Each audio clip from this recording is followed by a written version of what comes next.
So we're entering the end of the 4th century, going into the 5th century. Lots has happened in the 300 as far as the church is concerned, as far as society is concerned, and things like that. So there's a lot of things that we have to understand. What's probably the harder thing to understand is that a lot of what's happening is just both cultural, not just religious. So we can't just look at the doctrine and say, oh my gosh, the Arians were rising. That forms the basis of everything. Because the Arian doctrine was almost less important than the Arian political connections, right? So we've got to understand that a bit to be able to understand exactly why these men had to do what they had to do and what was happening with them. And really, like I said, history comes much more alive when you understand what the people were like. What did they see when they looked around? What were they thinking? What were the things that they were trying to figure out as they looked around at the world? And they were looking at these events, and they were trying to figure out what to do next. So, okay, one thing too. If you're struggling to hear me, I've got a new inhaler for my asthma, so it plays with my vocal cords. So I feel like I'm trying to talk, but nothing tends to come out. So I have to try a little bit harder. So if I start to fade, or if you can't hear me in the back, just tell me. I won't be insulted or anything. I won't blame you much. So just tell me, and I will do a little bit better at trying to project. So with that, let's talk about a little bit about what's happening in terms of Roman emperors. That's the list, because it becomes really hard to follow. Things start to go really, really fast in terms of, when it goes this fast, that means that there's something wrong, right? And we're really seeing the end of this. In fact, this guy here, Theodosius, is credited with as really the last emperor of a united Roman, West-East Roman kingdom, okay? He's going to lose a battle at Adrianople to the Goths, Visigoths, something like that. And that's pretty much the end of the Roman Empire. That's what people really consider. That's the point where the Roman Empire really started to fall, okay? So what we've got, and this is in your notes, but we're going to go through it. It's a little bit faster, just to kind of set us straight. Okay. I'll go to this side. Okay, I've got cable. So we got the Council of Nicaea in 325, right? And just so you know, it didn't necessarily just right there, 325 is all said and done, everything moved on. It was like a committee. So it took years before the creed was actually completed. So 325 to 328. 337 is when Constantine dies, okay? And then the empire gets divided into thirds again, okay? With Constantine II, Constans in the central part, and then Constantius in the east, okay? Remember this setup? We tried it before, and then Constantine won. So let's try it again, because it worked so well last time. So they're going to try it again. 340, guess what happens? Notice how one of those names drops off. So Constans and Constantius II now are the two guys. Now, that wasn't because one guy just naturally died of natural causes, okay? So you know. So now we have, and this always reads west to east. So now we've got west, central, east. Now we've just got a west and an east. Now what I started to do here was, if there's a letter after their name, it tells you what party they supported, okay? So if you see an N, they're the Nicenes. If it's an A, then an Arian, okay? So notice what happens in the east. Are you seeing which letter dominates in the east when it's divided? See which letter starts to stay on the left? Okay. It tells you a little bit about. Because eventually the left becomes what we consider the more common Roman Empire, ruled in Rome, out of Italy, where the Pope comes from, the Catholic Church. And then what happens in the east is what becomes the Greek Orthodox Church, essentially. Okay? So 340, so 3 years after Constantine dies, we're down to Constans and Constantius divided. 350, Constans dies as a guy tried to usurp in his side. He dies. Constantius II is the last guy. He's very pro-Arian. So the reason I'm putting this down is because as we talk about these other guys, we're going to overlay them to see where they lived and what was happening at the time. 350, Constantius. 361, remember Julian gets, we talked about this last week, he starts to rise to power in the west. The Constantius tells Julian to bring his best troops all the way from Paris, or actually further west than Paris, all the way over to Turkey by foot for 3,000 miles so they can go fight against the Persians. And they didn't really think that was such a great idea. So the soldiers elected Julian. Julian rises up. He solidifies his base. Very smart guy. And then he goes against Constantius. Constantius dies along the way. Julius marches in 361. He rules for a year and 8 months, but we said he was pretty impressive. Remember, I don't remember if I really went over it, but he was fighting the Persians. He got cut off, tried to retreat. Remember, then he went to the back, then he went back, tried to go to the front, and got hit by an arrow. So they fought off that battle, but they didn't get it very, very much further. When Julian died, they won the battle. Then they elect this guy Jovian, who was a pretty good general, as the guy on the fly. We're going. Hey,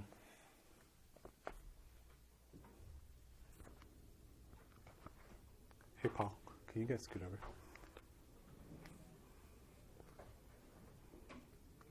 Thanks. No problem. So Jovian is elected or appointed, whatever you want to call it, in Persia by the army in their retreat. He's actually not a bad guy. He doesn't last very long. He lasts 8 months total. And then Valentinian the First, I don't know why you can't use different names. Valentinian the First is then appointed, and then also his brother Valens. Again, I don't understand exactly why.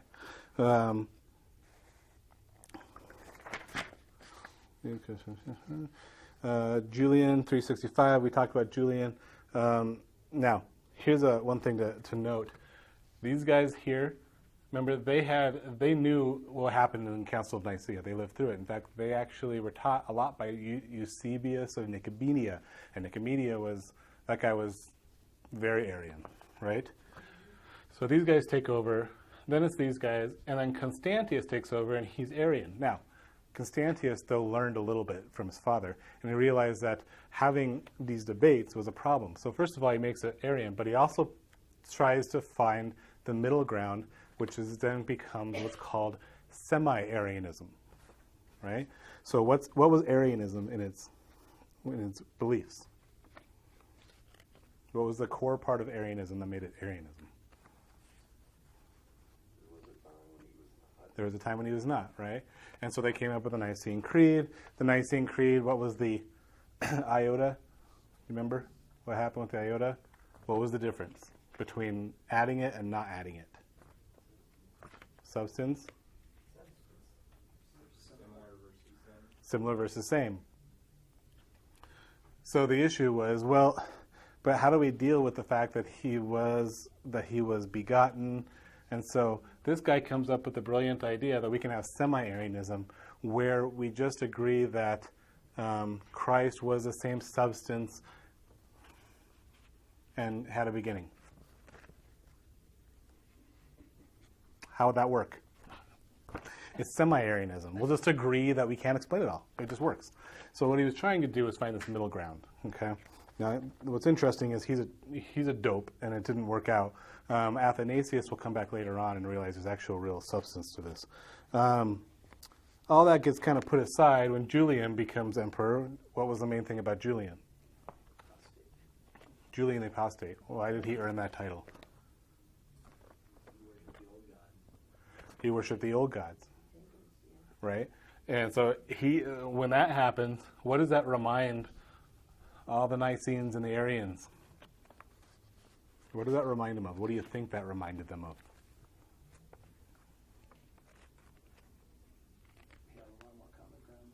Yeah.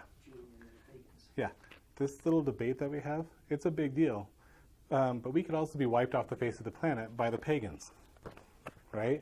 So maybe we need to start thinking about this a little bit more. Julian reminded the church that they're not done yet. This world's not over yet. The church is not perfected yet. So this is actually a good call back to reality for the church.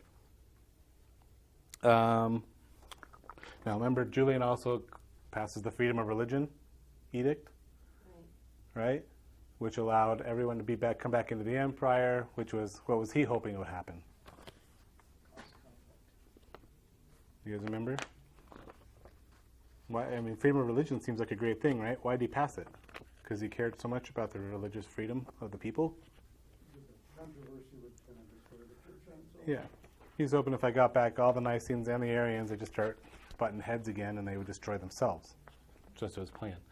That works to our advantage, as we'll see. Julian dies in 363.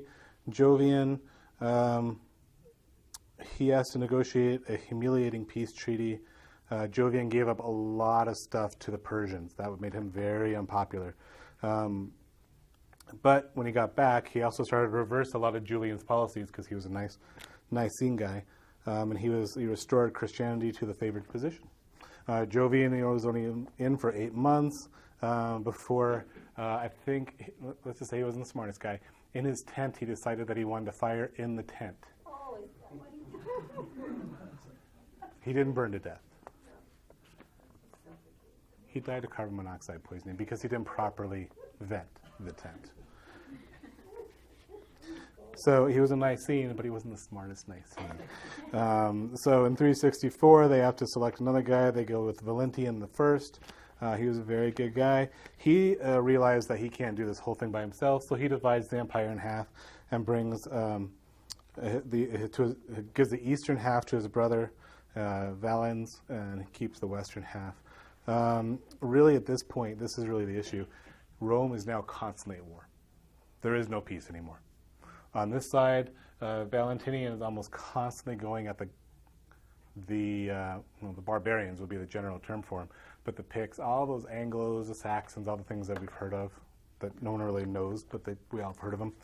He's constantly going after here. Valens is going after the Goths, the Visigoths, the Persians.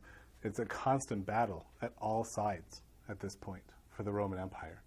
And then in North Africa, they've got all kinds of tribes coming up from there. I mean, the Roman Empire is just slowly doing this. It's just eating away, and it's just shrinking quickly.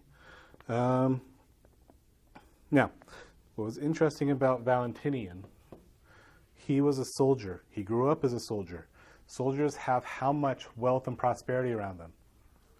Not much, especially when you're on the front lines. So this guy looked at the upper classes and said, you guys are a bunch of stiffs. I'm here fighting. We have nothing. You guys have everything. You're the problem.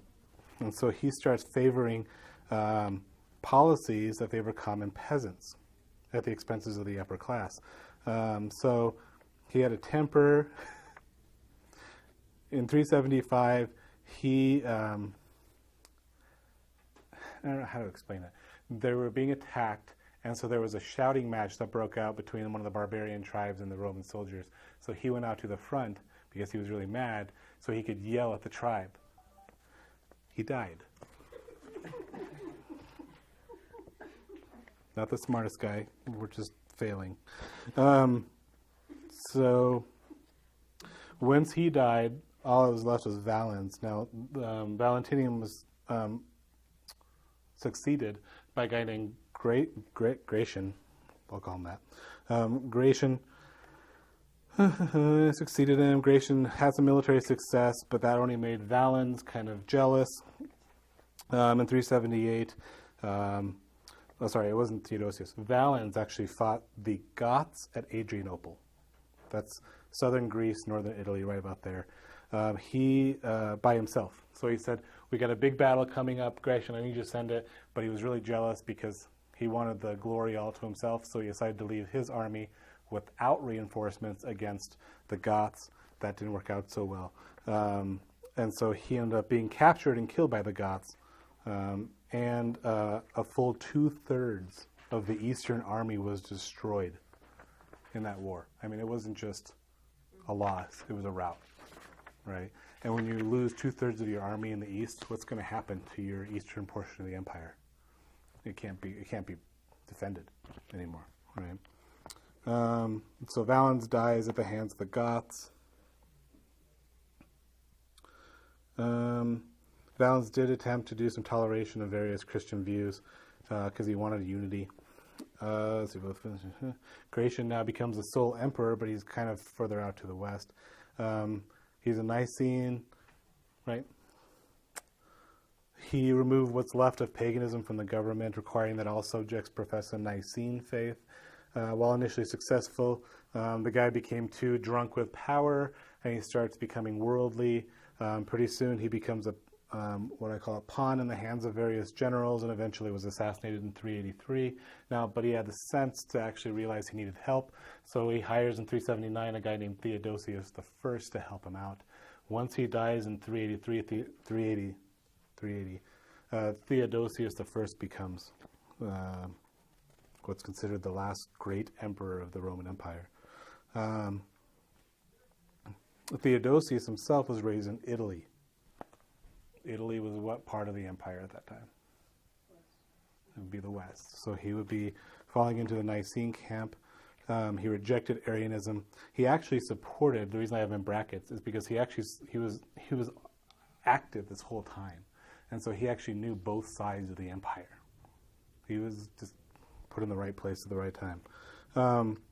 He became the sole and last emperor. In 380, he declares the Nicene Christianity as the Catholic Christianity, and officially ends state support for anything else. By this point, there aren't that many Arians left. Okay, this is actually one of the death knells of Arianism. Okay, whatever Julian does, it kind of starts to end Arianism and its influence. Most of the non-Nicenes took the moderate position that Christ was like the Father, just leaving the matter of the degree without definition. We agree that he's like the Father. We're not going to say how, we're not going to say what the nature is, we're just going to agree that he's like him. Because remember, that was their position. They said that he was the same substance, he was just created. So they're just going to say he's of the same substance, we're not going to talk about where he came from. The Western Church, now if you notice, the Western Church has now been dominated by Nicenes. And you're going to find out why, because Athanasius is actually going to go over there. And he's going to do a lot of good work amongst them. The other issue is in the East, while they have the Empire and the Nicenes and Valens and so on, the West is almost constant battle against every name and every tribe you can imagine. They're constantly in battle. So the church really doesn't have time to debate in the West like it did in the East. So once they got stuck on Nicene faith, they just didn't even give a second thought. That was all they had. They didn't debate it because they didn't have time to debate it. It was never a state issue. Because remember, who called the Council of Nicaea? Constantine, not the church. That was a big deal. So in the East, the emperor keeps calling councils. In the West, they're just fighting. They're just having to live. Okay. Let's see. Along with Gratian, Theodosius drafted the Edict of Thessalonica, which declared Nicene Christianity as official and requires all subjects to profess this interpretation of Christ's divinity. Thank you, Emperor. That's just what we need. He further deposed the Bishop of Constantinople and replaced him with Gregory of Nazianzus, which we'll talk about. And then he calls the council in Constantinople in 381. Okay, and that's really where we get what we would call the Nicene Creed that we understand it. At that time, by that point, the issue of what makes you holy, what makes you deity, had now also started to include the Holy Spirit. Because if you can take the Son and say, he's created, he's just subject to the Father, then what's the Holy Spirit? Well, he's the helper. So he must not be deity, because he's just the helper. He's constantly subject, right? So what happens is now this council that he calls in 381 has to now deal with the Holy Spirit as well. Because remember, the one we read has, and the Holy Spirit. Just that one little sentence. They have to expand that. And they also take some of the language out, the anathemas that they had in the original. The other thing that came out of that, they declared Constantinople as second to Rome in official church authority. Gosh, what could go wrong with that? I don't know. Let's talk about that later. All right, let's talk about Athanasius. Athanasius hailed from North Africa. Okay, North Africa at the time. If you look at these guys, west, central, including North Africa, and east. With Constance, Nicene, you know where Athanasius is coming from. He spoke Coptic. Coptic was like Koine Greek. What was special about Koine Greek? Right? It was a common people's language. Coptic language was not the language of intellectuals. Coptic language is what most people spoke. Okay? Greek was what you spoke if you really wanted to be a professor or a lawyer or whatever else. Athanasius didn't have that. He spoke Coptic. He knew a lot of the people in the lower classes of Egypt. And what was happening in Egypt, we talked about a few lessons ago. What was Egypt big into at this time? Remember the whole desert communities? And for some reason, Egypt was like the hotbed of this thing where they started a city and they keep moving further and further out. And eventually they're living in like old Roman forts and weird stuff, right? So he knew a lot of these guys. And because he was familiar with the lower classes, he tended to know a lot of the monks. He became friends with them, generally supported their cause. He was the one who wrote the biography of Anthony. Anthony was a guy in the fort who lived fine, who'd take food through the wall and everything and yell his advice over and so on. That guy. He was the one who visited him.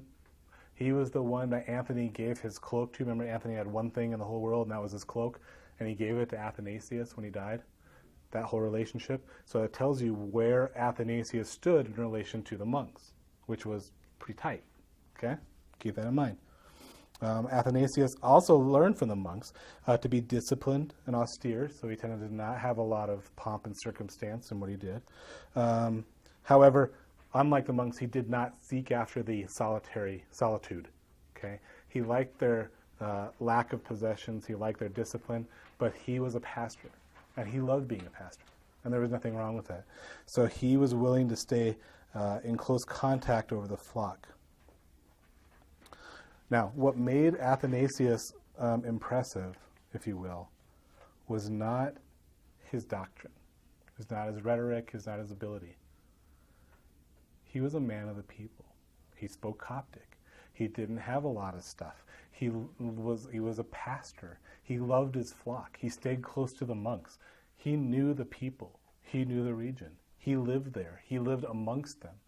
And so one of the things that comes to Athanasius's rescue a lot is the fact that people loved him. And so if the emperor were to come and assassinate him, that would be a bad news for the emperor.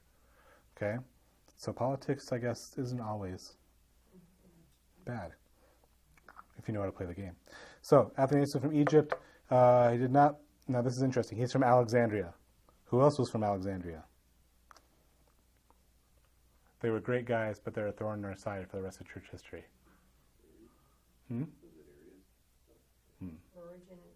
Origen and Clement.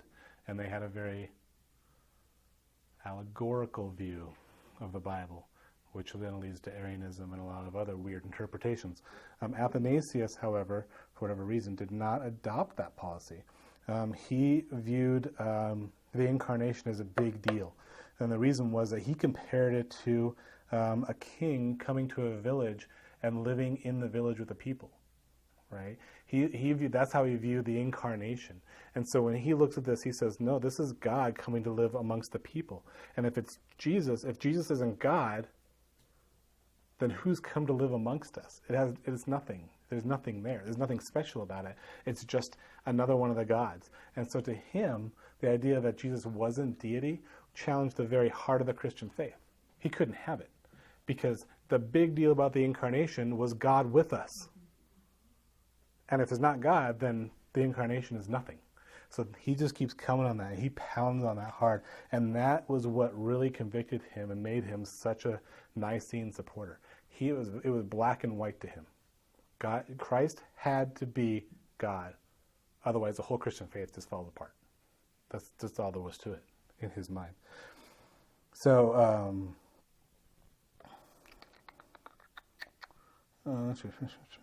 so the position, now, that position actually, interestingly, was shared by a number of monks. Why would they enjoy it? Why did they support the Nicene faith? What did the monks do? They gave up everything and then did what? Worship God.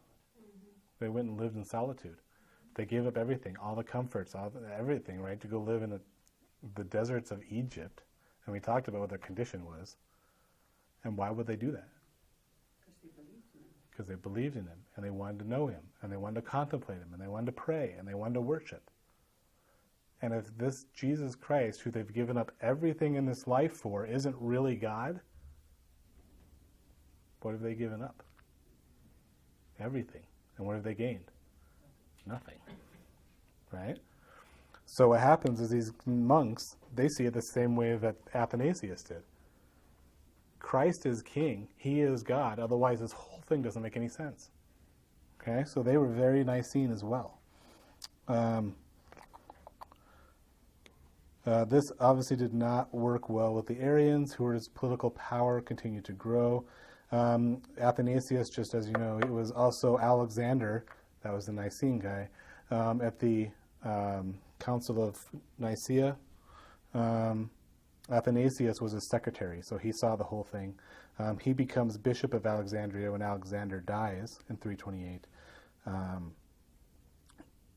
So here's this, remember, 325, 328 becomes Nicene Creed, 337, about 335 is when Eusebius of Nicomedia is allowed back in.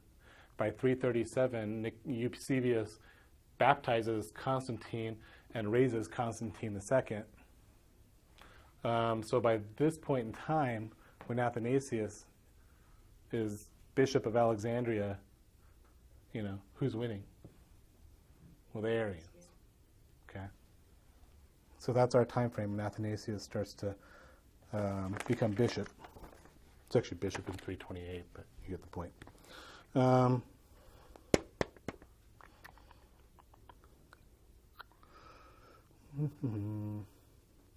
Interestingly, Eusebius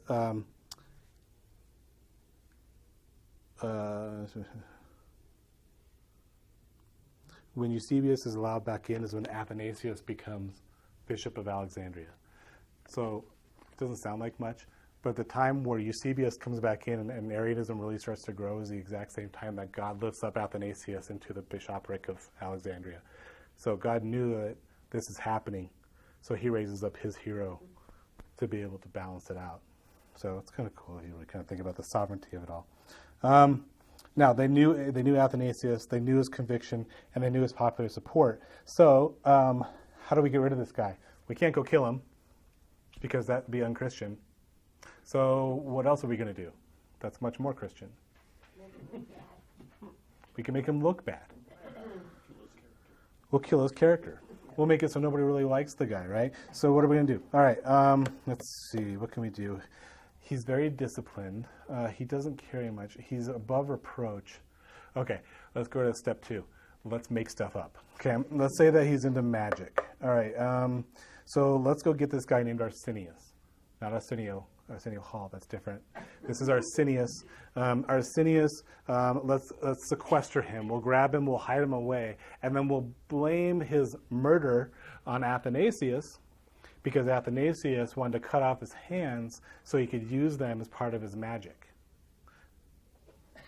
And sadly, people believe this. So they told Constantine that he uses magic spells. Constantine's just in an uproar. This is early on. He's in an uproar, and so he calls a council to deal with this guy. You are way too popular and influential to have this kind of thing be true. So he calls a council or a synod in Tyre to investigate. Athanasius realized that he was being set up. So he uses his connections, and he actually finds Arsenius where he's hiding. And so he takes Arsenius, puts him in a cloak, brings him to the tribunal, but he doesn't tell anyone who he is, right? And then after the accusations come in, he pulls off the robe, and they're like, well, okay, so they found him. He's not dead. Look at his hands. And so he shows one hand. It's the other hand. So they pull up the other hand. He goes, Do you think he has 3 hands? So everybody was really mad at the Arians, including the emperor. However, Athanasius was maybe a little bit overzealous. He's desperately trying to get in the ear of the emperor. Kind of freaks out Constantine a little bit with his overzealousness, and eventually he's accused of possibly denying the shipments of grain from Alexandria into Rome, which was a major source of food for Rome at the time. So if Athanasius, who's a bishop of Alexandria, if he gets in the way, that could really hurt Rome, which is still the honorary capital of the empire, right? A lot of rich people there. So without a trial or anything, Constantine decides to banish Athanasius. And so he sends him out. What do you do when you banish somebody? Well, you send him out far away from everything else where you can imagine nobody would like to be, right? So where does he send him? The desert where the monks are? No. France.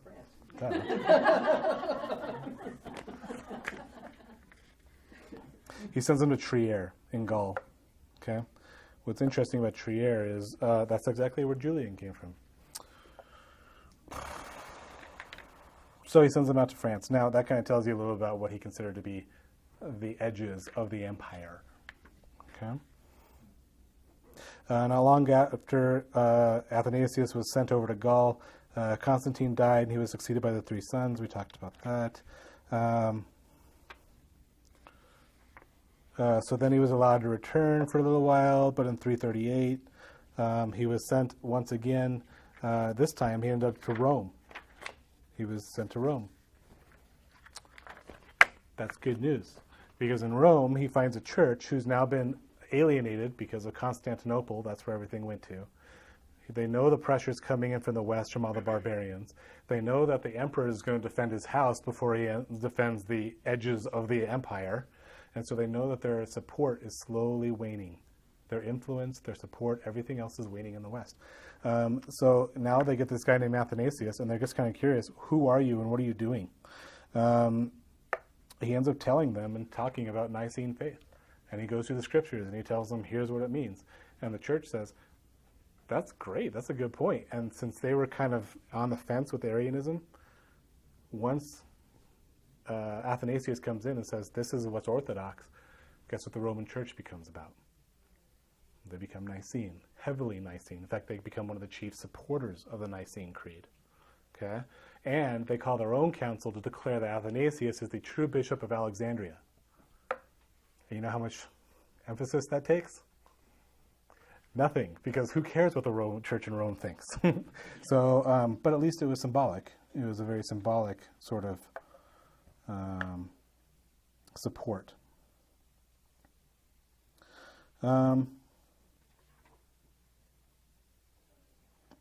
That being said, though, he's still supported, and he did hear, let's see, he had a lot of influence on Western theology from that time forward. He was next on Rome. Gregory of Cappadocia took over the bishopric of Alexandria. Constans used his position to convince Constantius, so then Athanasius is allowed back in. So he returns back to Alexandria in 346 because Gregory of Cappadocia is a moron. And so they're like, anything's better than that. So by 346, he's now been exiled twice. So here we are at 346. He's back. This times 2. This is Athanasius' life. He saw most of the empire unwillingly. Okay? He was able to live in relative peace for over a decade, which puts him somewhere right around here. He lived for a decade in Rome before returning to Alexandria. And then he had issues again with the Arian emperor, Constantius II.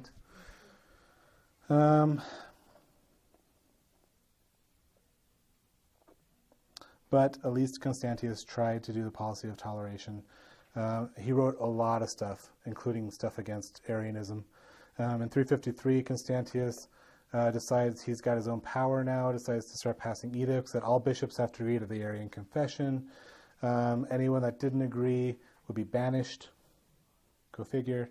So the emperor feared the power of Athanasius. If accounts are accurate, okay, some of these are anecdotal, Constantius sent one of his generals to the city to depose Athanasius. Okay, the church was observing an evening service in preparation for communion, while the soldiers surrounded the church. Okay, they laid siege to the church. Athanasius had his congregation sing from Psalm 136 with emphasis on his mercies endure forever. The soldiers eventually broke open the door, rushed to the front of the sanctuary. They trampled many of the people in the congregation in the process. He refused to flee until all of his flock had safely escaped. So he waited there. And then as the Roman soldiers kept pushing forward, the rest of the priests would actually get a little circle around him to protect him. Somehow he lost consciousness. They smuggle him out. They take him out to the desert. Well, who's in the desert? The monks. And who knows the desert's better than the monks? Nobody. So the soldiers keep searching for him, and every time they find a monk, what happens? Well, the monks just move him to another monk, and they just keep doing this. And this guy lived that way. For like 5 years he did this. Okay? He was always one step ahead of them. His friends, the monks, were his lifeline. Because while they were all about solitude, they weren't stupid. They knew what was going on. And so he just went from person to person. In the meantime, Constantius appointed George, known as the Cappadocian. I just find George to be kind of a funny name at the time. But at least it was different. So he ruled over the Alexandrian church. People hated him. He was cruel. He was corrupt. He was Arian. He persecuted the Orthodox Christians and pagans.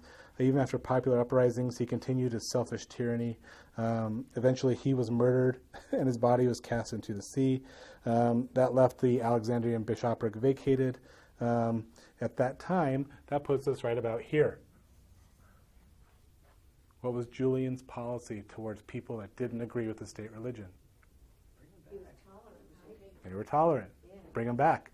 And now we've got a vacant bishopric in Alexandria. So who do you think they want? Bring back Athanasius. Yay! He learned a few things in exile. And given a new threat, he comes back and he realizes something. He comes back to Alexandria during Julian. And he realizes that there are bigger things in this world than Arianism and Nicene faith. And so he starts to say, you know what? I learned a few things too talking to the monks. Not all of them are Arian. But not all of them like the Nicene Creed. Because what's the problem that people would probably have? We said the Nicene Creed came up, and the issue of the day was whether Christ was deity or not. And so we said, he's of the same substance. Doggone it, he is of the same substance. We have to have that, right? Well, what does that start to do if you go to the other side of that spectrum? What do you get? What's the issue if you take that statement and leave it at that? That the Father and the Son and the Holy Spirit aren't separate. They're just one. Right, that's the issue. So we don't believe that Christ was created, but we do believe that he is, in whatever way this is, a different person. So he's still God, but he's not separate from God, but he is separate from God. He's a separate person, even though he's the same substance. You see what happens? So now a lot of the monks were saying, look, I get it, and I'm not saying that Christ isn't deity, but when you say he's the same substance, it makes it sound like there is no distinction between the Father and the Son. So how do we protect that distinction? So now Athanasius is realizing maybe the Arians were actually on to the right concept, even if they were too far, and what they said was heresy, but they had a point. There's a difference. And maybe by underscoring the similarity between the two, we've started to drop the difference between the two. See what I'm saying? So now that he had to come through, he starts leading a middle ground that allows for the same substance. He starts allowing similar substance because he wants to be able to reserve the space.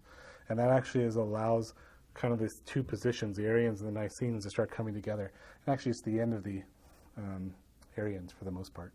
362, Athanasius calls a synod.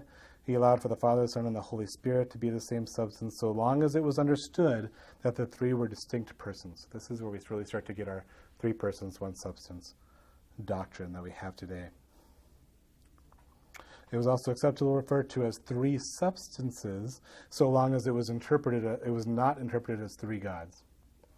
This eventually sets the stage for the Council of Constantinople in 381, where the church as a whole ratified the language. But Julian was quickly after this guy. He realized a popular leader like Athanasius would have a hard time allowing him to get rid of. Now he's actually bringing unity to the church, which is exactly what Julian didn't want, right? He wants infighting. And so he starts going after him. There's a story that Athanasius is fleeing upstream along the Nile from emperor's soldiers. He's got a cloak on. They don't know what he looks like. So as he's fleeing, the Roman soldiers are coming up in a much faster boat. They call to his boat and say, "Have you guys seen Athanasius?" Athanasius says, "He's on a boat just ahead of you. If you hurry, you might catch him." Thanks. Did he lie? Nope. He just let things unfold as they would. Once Julian died, Jovian, who he said is a Nicene emperor, he restores Athanasius to his see, and even invited him. Now he's pretty old. He invited him to his court in Antioch. Antioch's important. Jovian's reign unfortunately lasts only 8 months. Valentinian I takes over, and he becomes Valens. Now, where's Alexandria in relation to the empire? What do you think Athanasius' luck is? It's in the east. And who takes over in the east? Valens. And what's Valens? He's an Arian. The guy's old. And what's he invited into? More conflict. Okay? So, Valens, a staunch Arian, he even went to Alexandria to confront Athanasius. Okay? Athanasius considered leaving again, but Valens realizes that he's not going to win any friends by getting rid of Athanasius. So he allows Athanasius to remain. Athanasius dies a few years later in 373. Okay? That's a lot. If you read the book, it's actually a little better. But he's a really impressive guy. He did a lot. And I can't really do justice to all the things that he did. A lot of books. He wrote a lot against paganism as well. A lot of other stuff. Okay? We don't have much time. Let's get through Basil, because Basil's pretty cool. Basil's parents were Christians. They were actually persecuted under Diocletian. His emperor was a bishop. He got top education, rhetoric, that means law. He became a lawyer. He was schooled in Caesarea. That's why they call him Basil of Caesarea. Interestingly, he met Gregory of Nazianzus there, but he also happened to study with a guy named Julian. Both Gregory and Basil, two of the most Nicene guys you'll meet in our book, studied alongside of Julian at the same book classes. Julian the Apostate. So you couldn't see two guys go in completely opposite directions more than these two. Basil kind of gets inflated by himself. His sister, who's really faithful, tries to tell him, "Hey, you're stuck in this world. Everything you do is worldly." He decides, yeah, whatever, thanks a lot. Eventually his brother dies, though, and that kind of brings conviction upon him. He renounces his teaching position with its honors at the schools. He goes and sits with his sister, Macrina. He becomes very ascetic because she was almost like a monk. So he starts to give up everything he has in life. He lives on nothing, and he tries to make God everything in his life. He believed everything should be as simple as possible, devote ourselves to prayer, and really he started taking the life of a monk. In 357, putting him right here, right before Julian. In 357, he left for Egypt that he could learn more about the monastic life.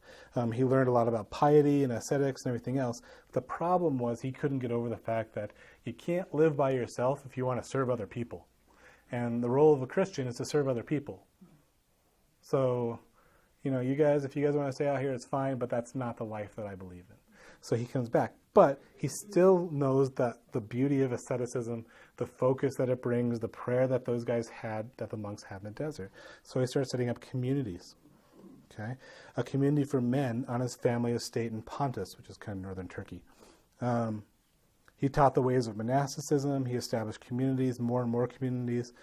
He actually had one of the biggest influences on the monastic way of life, and often called the father of Eastern monasticism. He believed in a community. He set up rules. You'll see you'll find out there's things called like the Benedictine rule. This is the Basil rule. He established rules. Let's see.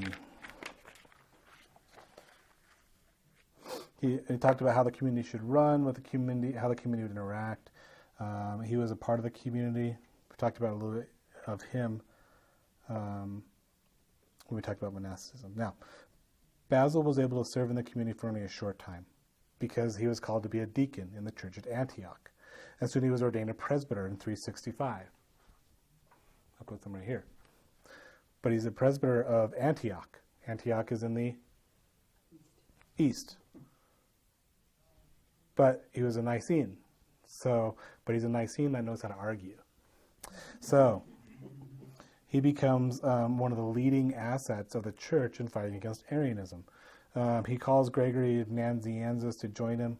They become two of the best guys in the fight against Arianism, even though the emperor still favored it. In 370, still right in here, he's elected Bishop of Caesarea. There's a drought in place. He presides over these things. It's interesting. He was faithfully establishes soup kitchens to feed the poor. He distributed his own inheritance. He sold off his land and distributed that amongst the people. He would preach against, there was food hoarding, so he was preaching against the hoarding by the rich of the food during this drought. He would write letters. He worked to reform thieves and prostitutes. He encouraged other clergy about giving up their wealth. He was watching over everyone that was appointed in every church under his bishopric, so he knew who they were and whether they were qualified or not. He would write against injustice in the secular world, encouraging secular rulers to be just in their actions. And on top of that, he preached twice a day at his own church. Now, we said that he was under Valens. Valens is an Arian. Okay? So at one point, Valens decides he's going to come to Basil and kind of put him in his place. So supposedly, he sent a soldier to the church for Basil and said, and the soldier threatened Basil with the confiscation of his goods, exile, torture, and even death. Basil responded, "All I have that you can confiscate are these rags and a few books." Because remember, he was giving his stuff away. "Nor can you exile me, for wherever you send me, I shall be God's guest. As to tortures, you should know that my body is already dead in Christ, and death would be a great boon to me, leading me sooner to God." So this guy that came through him was like, what am I going to do? He said, "I can't believe I've never talked to anyone that talked like this before." And Basil said, "Maybe that's because you've never talked to a real bishop." So he just realized exactly what that means. Now, so that didn't work so well. So the emperor himself decides to come to the city to grace himself and remind Basil exactly who the emperor is versus who he is. Right? Because remember, the emperor is still the bishop of bishops, at least in their own mind anyways. So he arrives in the city, and the idea was that the emperor is going to create whatever it was. I don't know if it was like bags of money or whatever else, but he brings a big monetary gift to the church. Now, what was that supposed to symbolize? The emperor's favor. I'm here to give you a gift. Now, gifts are never free, especially not in the Middle East. Okay? Here we have an unspoken ethic. There it's spoken. If I give you a gift, you owe me. Okay? So when he brings a gift to the church, what's he saying? You better do what I say. I'm over you. My gift is a blessing to you. I'm over you so that what I give you is a blessing. Right? So he comes up to the front of the church and he puts his gift there on the altar. Basil is not stupid. He knows exactly what's happening. So what does Basil do? What do you think? Doesn't do anything. He doesn't do anything. What else could happen? Okay. But he refused the gift, or He could refuse it. could he preach against receiving it? He could preach against receiving it. Was the gift wrong? No, there's nothing wrong with the gift, right? So you don't want to preach against it, and you don't want to refuse it, because that's rude. You can give it to the poor people, I guess. You can. But the issue that we're dealing with is whether Valens had authority over Basil as a bishop. Don't forget what the issue actually was, right? So Basil just sits there and looks at him. He does nothing. And he leaves Valens to sit there with his gift at the altar by himself. Well, the bishop's going to look at him. Finally, now Basil steps forward and takes the gift, and symbolically saying, we didn't rush to the front because we don't need you. But since you're here, we'll go ahead and accept your gift. And what's he doing to Valens without saying a word?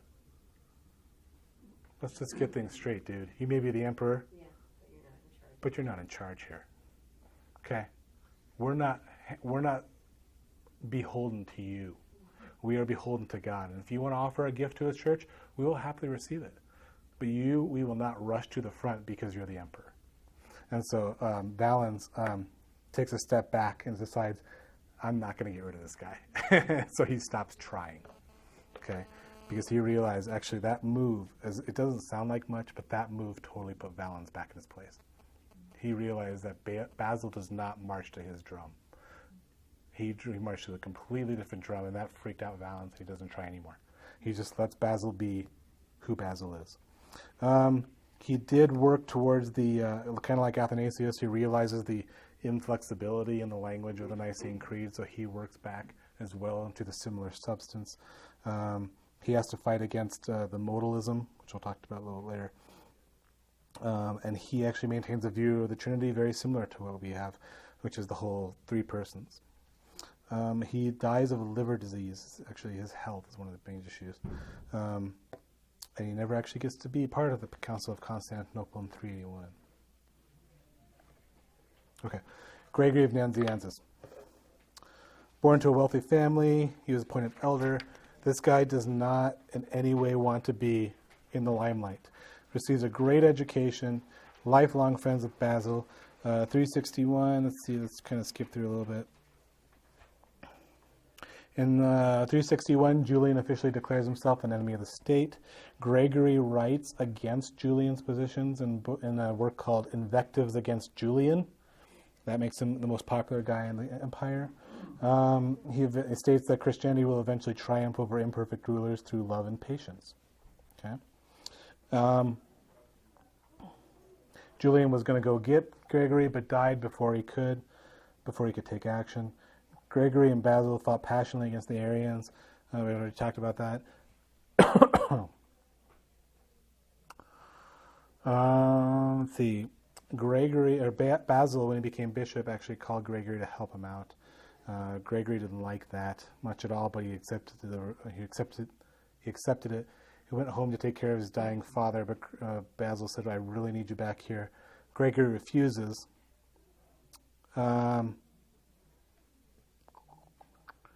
Left Nazianzus, decides to become a monk. While at the monastery, he receives word that Basil died. So his best friend, who he refused, his last words were, I don't want to do that. Then his friend dies. So he feels really bad about that. He never reconciled with his friend. And so he comes back and becomes the he takes over Basil's role as the leader against Arianism. He's eventually, interestingly, he comes to Constantinople.